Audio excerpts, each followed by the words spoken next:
Anything that's every day is a significant percentage of your life. Compare yourself to who you were yesterday and not to who someone else is today. One of the things I tell people when they're trying to develop a vision for their life or an implementable plan is make a bad plan.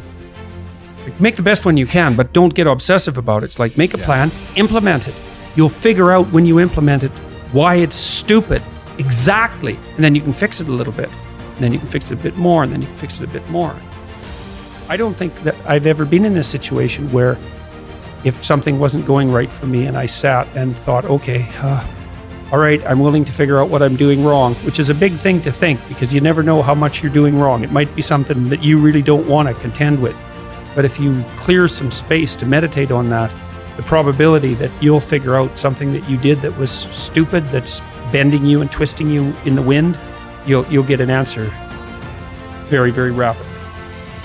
The answer to how you pay for your past sins isn't by jumping off a bridge. Well, how much do you need to be beat up? Enough so you fix the problem. No more than that. Minimal necessary force. Don't hit anything harder than it needs to be hit. That's a good rule of thumb. Is there something I can do now to atone for what I failed to do in the past? So let's say you go over your past with a fine-tooth comb and you decide you're going to take responsibility for everything that you did that was wrong and everything that you failed to do that you could have done that was right. Like, does that change the world? It's like, depends on how thoroughly you do it. You might say it changes the world like nothing else possibly can. And I think that that's actually right. And that's also a frightening thought because it means that things would be way better than they are if you weren't so damn useless. There's this unlimited power that's associated with genius, but it's constrained. And that's really what the human spirit is like because it has this aspect of the infinite.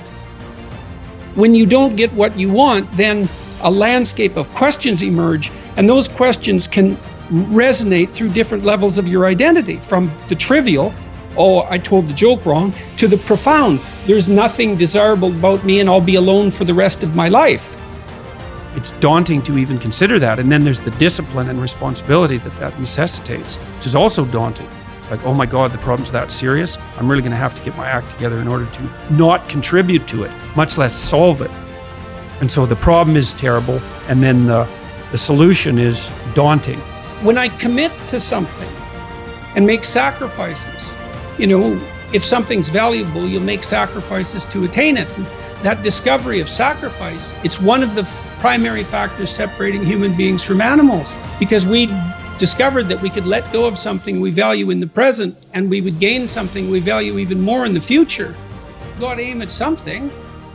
It's like, otherwise your life is meaningless. Well, what should you aim at? Well, I don't know. Well, pick something. Aim at it. As you move toward it, you'll get wiser. Then maybe your aim will change. That's okay. But at least it'll change in an informed way. It's like discipline yourself in one dimension. See what happens. Well, that's exciting. Always take into account the cost of what you're doing now. Right? Because what people tend to think is, well, whatever I'm doing now is risk-free, and here's a bunch of options. It's like, no. Whatever you're doing right now has all sorts of risks. You're just blind to them because you've habituated to them. They've become invisible. You can't wait around to make things better on the assumption that what you're doing already is without risk. So when people come to see me clinically, for example, and maybe I'm helping them figure out what to do with their career. So they say, well, I think I might need to change jobs. It's like, okay, what's stopping you? Well, there's lots of things, right? Well, I have a job. That's something. It offers me some security. My CV isn't up to date.